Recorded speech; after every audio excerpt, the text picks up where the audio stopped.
This is William Henry of Samford University, and I want to show you some of the things we do with our running backs here at Samford.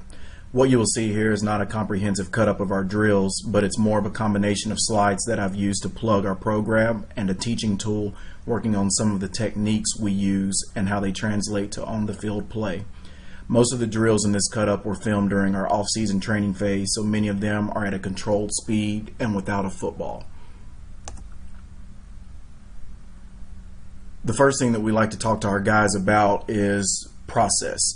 This is before it was big for the Philadelphia 76ers talking about trusting the process. We believe in the same type of deal, and we've preached that for a few years now. We like to make sure that our kids understand that if they just follow the process that we've lined up for them, then they will be successful on the field and also in life. We want them to focus on being the best they can be at their positions, and we believe the rest will take care of itself if they do that. It's not about what you do, it's about how you do it. We want to get to the ball to the playmakers in space as fast as possible. We want to be great technicians with everything we do. We preach tempo. That's a big part of our game, to be able to play fast at a very high pace that puts the defense in conflict. We want to be fast mentally and physically. Because we want to be fast mentally and physically, we like to make sure that we always keep it simple. We believe that if we could keep it simple for the guys and eliminate a lot of the thinking, then they will be able to play faster on the field. We talk to them about owning the moment. We believe that execution fuels emotion and that the most excited team often wins. And we like to preach to them to be fast, fun, and physical. We had a great national impact this past season in 2018. We were the #1 passing offense in all of FCS football. We were the #1 first down offense, #1 with completion percentage, #1 with passes caught per game, #1 in passing yards, #1 in yards per game, #4 total offense in all of FCS football, #9 scoring offense, #9 red zone offense, and #10 third down offense. Our quarterback became the FCS all-time leading passer during the season. He broke Steve McNair's record that has stood for many years, a couple of decades. He was also the conference's Offensive Player of the Year. Kelvin McKnight was an All-America wide receiver this past season. He had 100 receptions. He had over 1,400 yards and 9 touchdowns. And he was a great asset to us with our offense this season. Our leading rusher coming back for next season was a freshman last year. He made all freshman offense for our conference. He had 429 yards and 87 attempts. That was also scoring 7 touchdowns. He had an additional 156 yards receiving with 2 touchdowns on 27 receptions. And we played running back by committee last year, so he was actually splitting time with 4 other guys in the backfield. As an overall unit, we rushed for over 1,300 yards in 2018. In this first drill, you'll see a few reps of our basic pass protection technique. The coaching point here is that we want to work inside out from A to B to C gap. We like to teach our guys to stay square as long as possible in order to sort out where the pressure is coming from, and so that we can more easily redirect if necessary. Right here, I'm looking to see that we keep our hands and feet active, and then our backs are attacking the inside number of the defender, so we can always force the defender to run the hump, allowing our quarterback to step up into the pocket.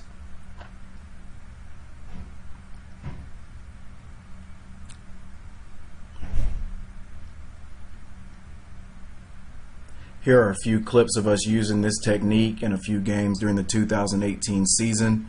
You'll see our running back here step up, he reads it, he sees pressure come off the edge, and he takes the guy wide. It allows our quarterback to make a completion.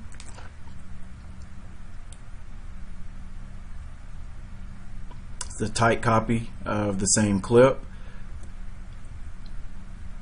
Next one, back is on the right side of the quarterback. You see him step up, looks almost exactly like our drill that we saw earlier. He's scanning from A gap to B gap to C gap. He's keeping his hands and feet active as he scans. We'd like him to stay square just a little longer, but he does a great job right there.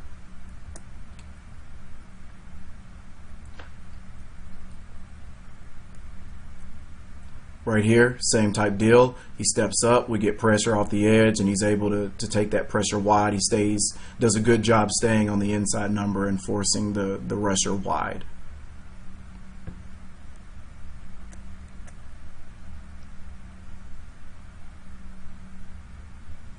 And right here you see him helping our offensive tackle in pass protection.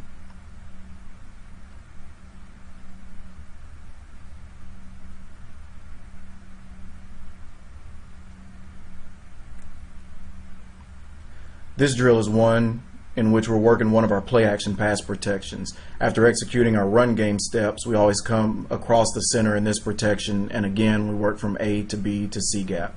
One thing you can't see or hear on film is that I'm constantly reminding the guys of our alerts in this protection. If we get a 3 technique to the side of the line we're going to, we have to be aware that we may need to be a little quicker in getting there to help our offensive line. If we get a 3rd defensive lineman on that side, we need to work to completely abandon the run fake and go get him. The last clip is our square to duck walk drill, working on staying square and then keeping a wide base as we move toward the line, keeping our hands and feet active. Here are a few clips of us using this protection last season.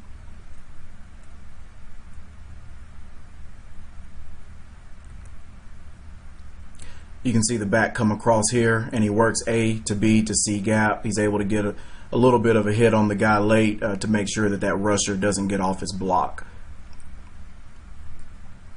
Right here is a real good clip of what happens when we get that rusher coming through B gap, where our running back has to step up and take him on, and it saves our quarterback right there. We end up with an incompletion, but we were able to avoid getting sacked in this case.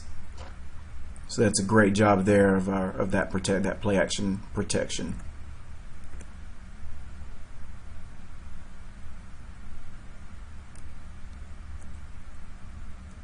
And here's another clip of that protection there.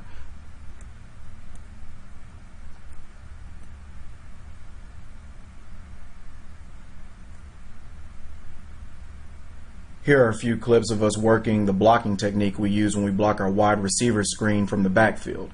Our coaching point here is that we don't have a particular defender. We have whoever shows up in a certain area.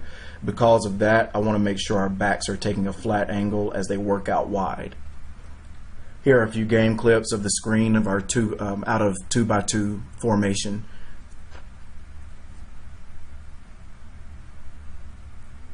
That one was actually a trips for, we motioned to a trips formation in that one. But you can see our running back working from the backfield. He works out to an area, takes a defender who shows up, and gets a nice block there.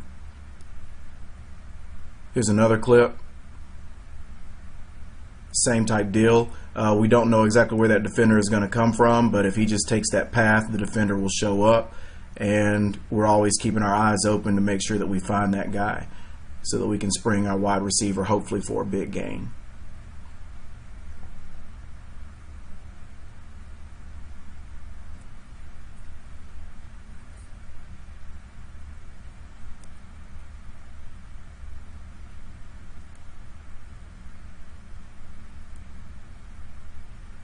This is us working on blocking the same screen, but now we're the inside receiver in a trips alignment. Since we'll get the defender more quickly from here, it's even more imperative that we stay flat as we sort out which defender it is we need to block. In the next progression of this drill, we work with the number 2 receiver and work our combo blocks with him as he also sorts out which defender he is responsible for. Here are a few game clips of the same screen. This time we're that inside defender that we were just working on in a trip set.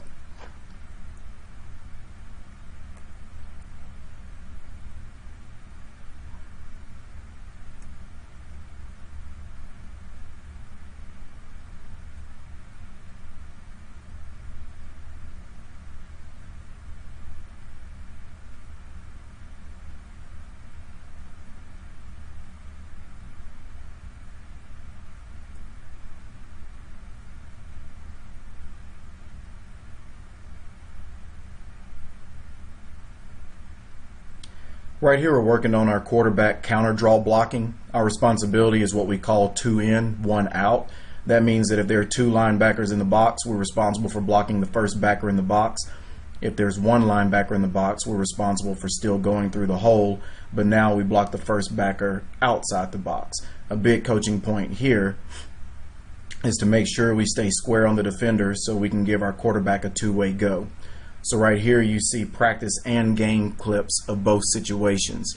Right here you see where I've moved out to where I'm outside the box, and you see that they have to go through the hole and they adjust accordingly. So you see some clips of that here. These are game clips of the same deal right there. We spring our quarterback for a nice run, scores a touchdown on it. This is the tight copy of it. You'll see it looks almost exactly like the drill, up through the hole. My eyes are up, eyes looking for that defender. And if we can just get a little bit on him, that's enough to spring that block. Same deal here. There's one linebacker in the box, but as we get up in the hole, he shows, and so we take him.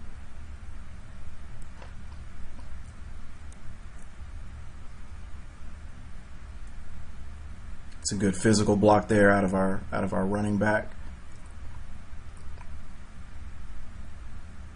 And then here's another one. We had a nice clean hole.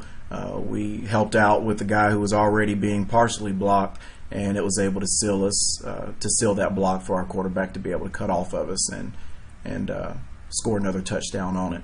So that's a great job there out of our running back. Here I've got 3 different practice drills that combine for one of our most important concepts when we're receivers in the passing game. The first is making sure we're getting to the proper place in our Swede route. We always want to get to what we call the sidewalk, which is the area that's halfway between the bottom of the numbers and the sideline. And we like to set up at 6 yards depth if we haven't already received the ball by then. Next is our seize or outrun drill, where we have to gauge the defender's speed and angle as we get ready to catch a Swede route. If we think the defender is going to overrun us, we want to seize the ball and cut back underneath him.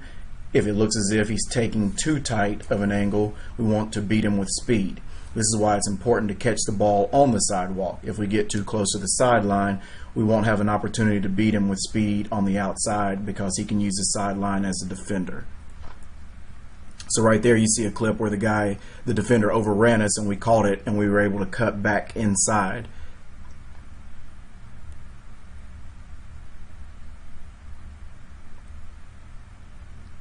We had plenty of room to adjust there because we caught the ball pretty much on the sidewalk.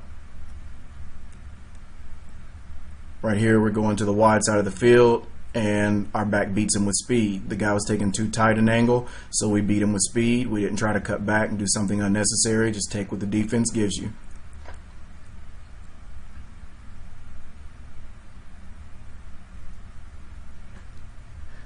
This drill is our square shuffle and cram drill, in which we just work transitioning from running in one direction to see 2 defenders approaching. So we accelerate and we try to split the defenders with our pads low. We want to accelerate through the contact. So here, here's us catching a Swede and then seeing 2 defenders, sticking our foot in the ground, getting vertical north and south as we accelerate and splitting those 2 defenders with power, simulated by our cram drill that you saw earlier. Nice catch and run for a first down. It's a tight copy version of it. See, we transition from sideways to up and down, or to north and south on the field, and we get through that block. This next drill is the way we started practice last season. First, we're working on our inside zone steps and our track while keeping our eyes on the A-gap defender and not looking at the ball. This test is for each back to call out the number as they approach the line of scrimmage. Then we move to one-hand balance, followed by an up-down, which is working on ball security as we hit the ground, followed by a wrist lock and a cram. Here's a clip of one of our backs catching a Swede versus Florida State last year. By using his one-hand balance drill, he turns what could have been a 2-yard loss into about a 7-yard gain. So that was a great job on this one, carrying over that one-hand balance drill that you just saw and being able to get some positive yardage out of what could have been a negative play. Here you see our guys working on making the perfect catch over their outside shoulder while being distracted by a defender. We always want to work on holding our line and being what we call covered early, open late. If we hold our line, it allows our quarterback to have somewhere to place the ball, and we can break away from the defender late and catch the ball over our outside shoulder. Here are a couple of clips of us catching touchdowns in this fashion last year. We actually only ran this play 3 times all season, and we scored a touchdown to the running back all 3 times that we ran it. Here's a tight copy of that same clip, and you see there over the shoulder there's a defender coming, and we like to think that working those drills in practice makes it a whole lot easier transition to be able to do that. Again, we like to hold our line and stay on the sidewalk, which allows our quarterback somewhere to throw it over the outside shoulder.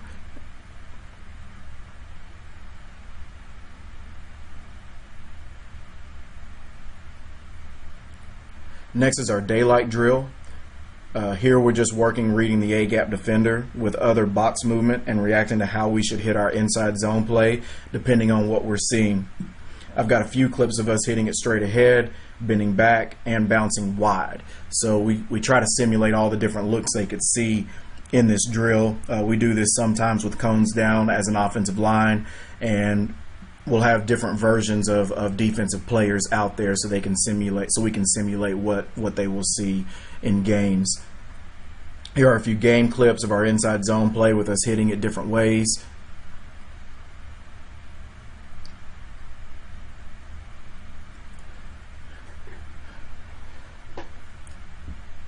Here you see, wish he would have kept it just a little tighter initially, but as he gets downhill toward that A-gap defender, we had a big hole, and he just basically kept it front side. We were running our inside zone to the left there. He just kept it front side and took off.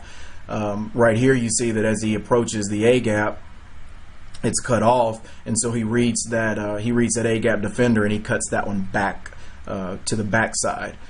So this is the same play as the one that you just saw a second ago, where he was going, it should have been inside zone to the left, but again he was able to read what was going on, cuts backside, gets in the open field, takes off, and had a nice big run for us there. Here's another clip. Again, this is inside zone left. Get the same look out of the same team. They were overplaying that inside zone to that play side, to the side that we were working towards, and so it was clogged up with the D-line movement with the game they ran. So we were able to bend that backside and get a nice run there. Like the way he finished the run physically and ran through contact. Inside zone left again. They've adjusted now, so they were working to what was our backside, and we were able to just keep it play side there. So I think our backs did a good job. We don't have a down lineman in the A-gap, but as the wide technique moves down inside, we were able to just keep that play side there. Right here, same type deal. We read that A-gap defender. This one we didn't have to cut it backside as much, but we did need to make a backside cut there. And after he made that backside cut, he read the second level and got back toward the midline there.